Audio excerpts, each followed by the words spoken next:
যা বর্তমান একটা ভয়ঙ্কর মাদক এলএসডি।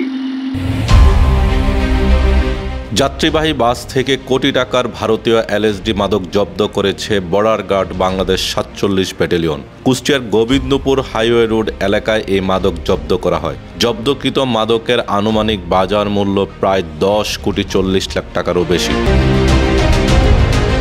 বিজিবি ৪৭ ব্যাটালিয়নের অধিনায়ক লেফটেন্যান্ট কর্নেল মোহাম্মদ মাহবুব মোর্শেদ রহমান জানান, পিরোজপুর থেকে একটি যাত্রীবাহী বাসে এলএসডি চালান রাজশাহী যাচ্ছে এমন গোপন তথ্যের ভিত্তিতে কুষ্টিয়া ব্যাটালিয়নের সহকারী পরিচালক মোহাম্মদ জাকিরুল ইসলামের নেতৃত্বে বিশেষ টহল দল কুষ্টিয়ার মিরপুরের গোবিন্দপুর হাইওয়ে রোডের উপরে অবস্থান নেয়। বিজিবি টহল দল বাসটিকে শনাক্ত করে সেটি থামিয়ে তল্লাশি করে। কেউ না বুঝলেও আমরা আপনার প্রয়োজন বুঝি, আর তাই তো অত্যাধুনিক ফিচার সম্বলিত বিভিন্ন সাইজ আর কালারের ২৫০টিরও বেশি ডিজাইন অপশন নিয়ে ওয়ালটন স্মার্ট ফ্রিজ বোঝে আপনার প্রয়োজন।